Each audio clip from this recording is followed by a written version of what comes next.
ही थंड हवा, हे शांत वातावरण आणि या दगडी पायऱ्या, प्रत्येक पावलात दडलेला आहे एक जुना इतिहास. इथे उभा आहे एक किल्ला जो आजही सह्याद्रीचा अभिमान म्हणून ओळखला जातोय. हा तोच आहे तो लोहगड किल्ला.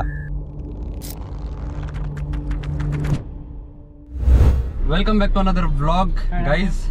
आज आपण जात आहोत लोहगड या ठिकाणी आणि आत्ता जस्ट आपण एकविरा दर्शन घेऊन रूम सोडला आहे आणि आत्ता आपण इथून जस्ट 8 किलोमीटरच्या अंतरावर असलेला लोहगड एक्सप्लोअर करणार आहोत.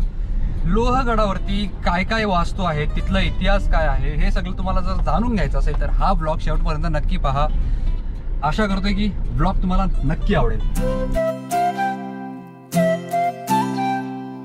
महाराष्ट्रातील सह्याद्रीच्या रांगेत लोणावळ्याच्या आग्नेय दिशेला समुद्रसपाटीपासून सुमारे 3400 फूट उंचीवर उभा असलेला हा भव्य किल्ला म्हणजेच लोहगड किल्ला.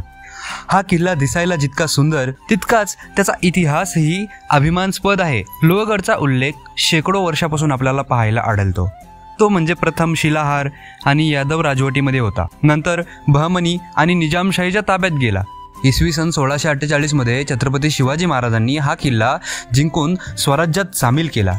काही काळ तो मुघलांच्या ताब्यात जरूर गेला, पण 1670 मध्ये महाराजांनी पुन्हा तो मिळवला. छत्रपती शिवाजी महाराजांनी लोहगडचा वापर खजिना साठवण्यासाठी केला होता. हा किल्ला उंच, मजबूत, आजूबाजूच्या डोंगरांवर लक्ष ठेवण्यासाठी योग्य आहे. तर फायनली आपण इथे पहिल्याच डोरला येऊन पोहोचलो आहोत, ज्याचं नाव आहे गणेश दरवाजा. लोहगड हा 4 मजबूत दरवाजांनी सजलेला आहे. गणेश दरवाजा, नारायण दरवाजा, हनुमान दरवाजा आणि मग येतोय महादरवाजा. किल्ल्याच्या माथ्यावर तटबंदी, पाण्याच्या टाक्या, मंदिरे आणि तलाव आहेत. जुने दगडी बांधकाम आजही त्या कालाची ताकद दाखवत आहे. जसे आपण पाहतोय की या ठिकाणी आपल्याला काही 3 तोफ पाहायला मिळतात आणि साईडला स्टेअरसुद्धा आहेत. बट या ठिकाणी आपल्याला फक्त आता एक स्तंभ पाहायला मिळतोय, ज्याच्या बाजूला मे बी एक स्तंभ होता आणि यावरती हे पूर्ण रूप कव्हरअप होतं आणि तिथे एक तो स्तंभ तुम्ही पाहू शकता, जी स्पेस एम्प्टी आहे. इथेच बाजूला आपल्याला एक छोटीशी लिपीमध्ये लिहिलेलं पाहायला मिळतं आहे. जर कोणाला समजत असेल ही भाषा तर नक्कीच कमेंट करून सांगा की या दगडावरती काय लिहिलं आहे. तसंच याच्या बाजूला आपल्याला एक छोटा दरवाजा पाहायला मिळतो, ज्याच्या आतमध्ये एक छोटी केव आहे. आपण जायचा प्रयत्न करूया. आणि किती आहे?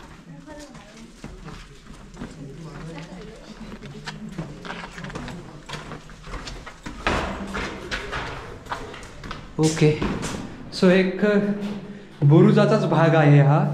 बेसिकली बुरुजामध्ये जे सर्कल टाईपमध्ये बनवलेले असतात कोपऱ्यावरती, आता मला एक्झॅक्टली नाव माहीत नाही, बट मी इथे मेन्शन करतो आहे. आणि जेव्हा तुम्हाला तुम्हाला ना एक गंमत दाखवतो. जेव्हा आपण इथून एक लांबचा व्ह्यू पाहतो, मे बी कॅमेरामध्ये दिसतंय की नाही दिसतंय माहीत नाही, तेव्हा आपल्याला तो व्ह्यू खूप जवळ दिसतो.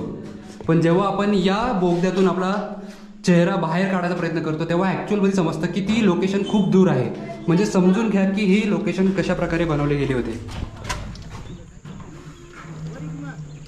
इथून आपल्याला हे जे व्ह्यू आहे खूप दूर पाहायला मिळते, बट जेव्हा आपण आतमध्ये येतो तसं तसं ते आपल्या जवळ येत जाते.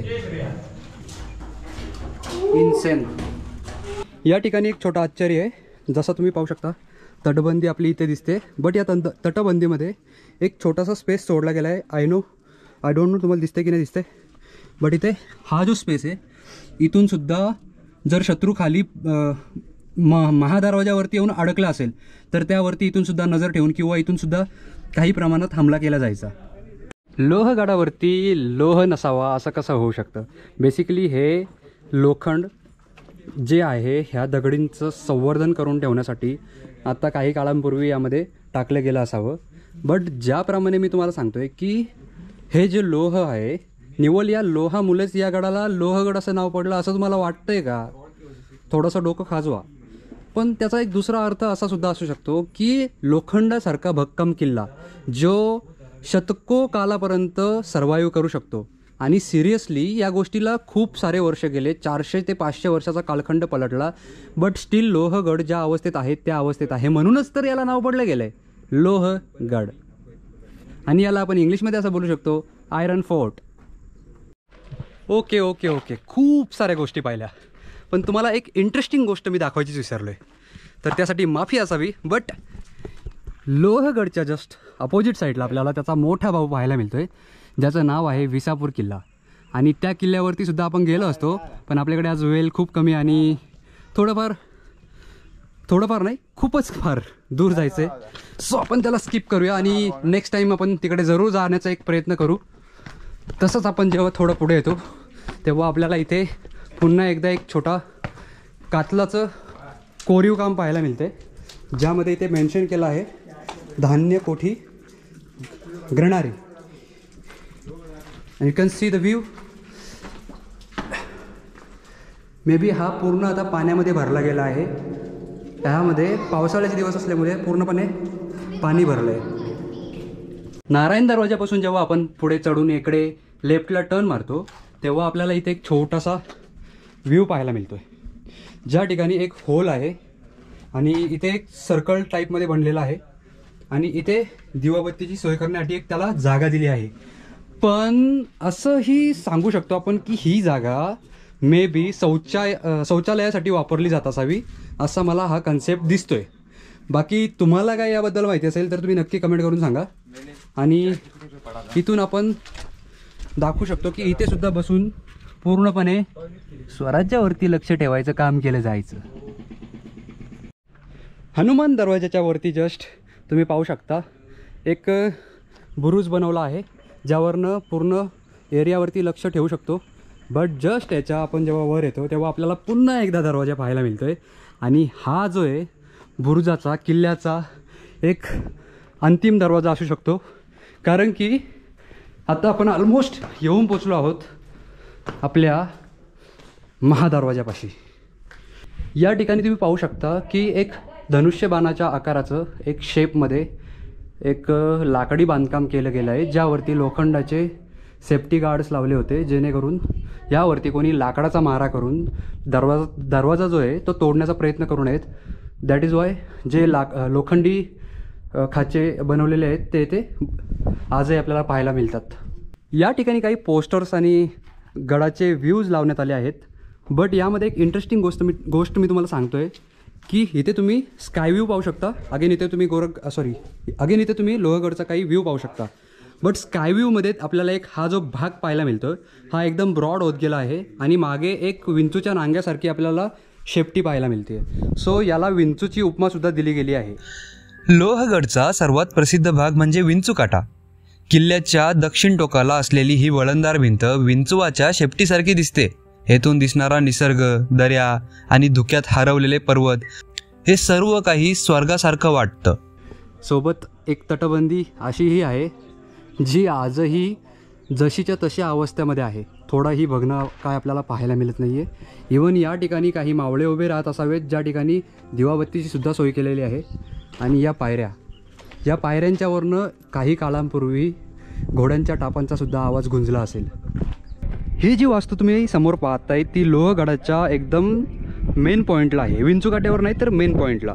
हिला दरवेशी समाधी किंवा काही लोक हिला हजरत बुरहानुद्दीन बालेशाह दर्गा असंही म्हणतात. ही एक जुनी इस्लामी समाधी किंवा दर्गा स्वरूपातील रचना आहे. बट या लोहगडाच्या आजूबाजूच्या परिसरामध्ये सुद्धा काही किल्ले आहेत, तर मी तुम्हाला एक्सप्लेन करतोय. इथून आपल्याला तुंग फोर्ट जस्ट 20 किलोमीटरच्या अंतरावरती आहे. तिकोना फोर्ट जस्ट 22 किलोमीटरच्या अंतरावरती आहे. बेडसा केव्जसुद्धा याच एरियामध्ये आहेत. आणि you can see the bhaja caves, जे आपण घाट चढून आलो त्या घाटाच्या चढणीमध्येच ते भाजा केव्ज आहेत. आणि विसापूर फोर्ट जो मी तुम्हाला जस्ट एक्सप्लेन केला. सो आगे बढ़ते है. याच ठिकाणी आपण समोर पाहत आहोत एक नंदी महाराज आणि महादेवाचं मंदिर.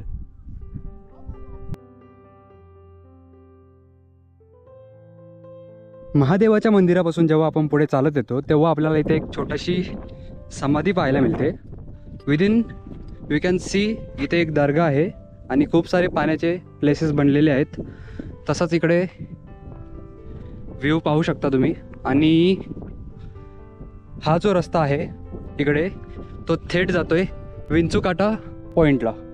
याच ठिकाणी आपल्याला एक 16 कोनी तलावसुद्धा पाहायला मिळतोय, जो त्या कालापासून आजपर्यंत स्टील इथे जसा तसा आहे आणि यामध्ये 12ही महिने पाणी असतं. या ठिकाणी हे जे फुलं आहेत ना, एक रहस्य सांगतोय तुम्हाला. पूर्ण महिना जरी घालवला ना तरी या गडाला सजवण्यासाठी माणसाचं बळ लावून सुद्धा आपण सजवू शकत नाही. बट निसर्गाने असं या गडाला सजवलं आहे आज की जणू काही छत्रपती शिवाजी महाराजांचं इथंशी प्रवेश होणार आहे. ढगांनी हजेरी लावले, नीला आकाश, ग्रीनरी, फुलं, पाणी आणि काही अशी झाडं ज्यांनी सुंदरता या ठिकाणी प्रदान केली आहे. आणि इन्सेन म्हणजे तुम्ही जेवढं ऑब्झर्वेशन कराल ना तेवढं कमीच आहे या ठिकाणी. या ठिकाणी पवना लेकनी 4 चांद लावलेत या गडाला. पण सोबतच तुम्ही पाहताय खाली काही गावं आहेत आणि इकडे हा जो पॉईंट तुम्हाला लांब दूरवर दिसतोय तो दूरवर नाही आहे, जवळच आहे, पण तिकडे जायला बंदी आहे. तो आहे विंचू काटा पॉईंट. जसं मी तुम्हाला स्टार्टिंगला सांगितलं आहे की हा जो गड आहे याची जी एक ट्रेल आहे तिला विंचू काटा पॉईंट असं नाव देण्यात आलं आहे आणि ती ट्रेल तुम्ही समोर पाहताय. काय मग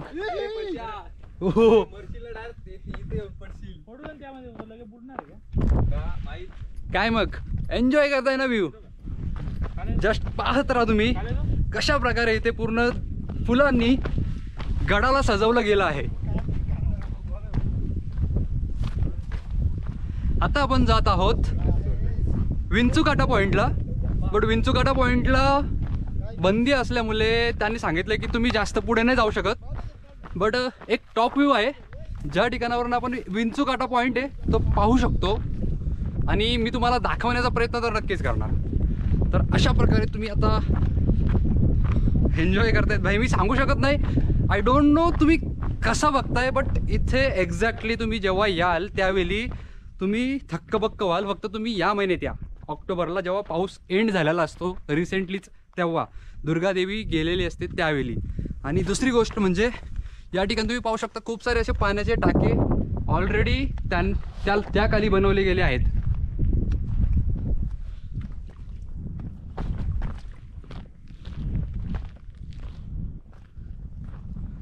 ओ माय गॉड.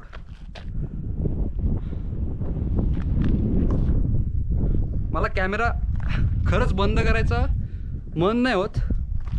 बघ विषय असा आहे आपल्याकडे आता बॅटरी कमी आहे, सो आपण पटापट विंचू काटा एक्सप्लोर करू आणि हा व्लॉग एंड करू. ह्याआधी तुम्हाला हे छोटंसं ॲडवाईस द्यायचे मला. खूप वेळेला तुम्ही एकविराला येता, चांगली गोष्ट आहे, बट एकविरापासून जस्ट 7 ते 8 किलोमीटर अंतरावरती लोहगड आहे. तर महाराजांनी या ठिकाणी खूप सारे बळ लावले होते आपल्या या ठिकाणी किल्ल्यासाठी, आपल्या स्वराज्यासाठी. तर जसं तुम्ही आईवर प्रेम दाखवताय तसंच महाराजांच्या या किल्ल्यालाही प्रेम दाखवा, जतन करा. या ठिकाणी चांगले कार्य करतच राहा. आपणही त्या ठिकाणी काही हेल्प करतोयच आणि नक्कीच प्रयत्नसुद्धा करू पुढे. पण तुम्ही सपोर्ट करत नाही आहेत यार, तुम्ही सपोर्ट करा. जर तुम्हाला व्लॉग्स आवडत असतील तर व्लॉग्सला नक्की लाईक करा आणि आपल्या चॅनलला सबस्क्राईब करा. ॲट दी एंड आता आपण काय करूया, विंचू काटा पॉईंट आहे तो एक्सप्लोअर करूया आणि देन आपण परतीच्या प्रवासाला सुरुवात करूया.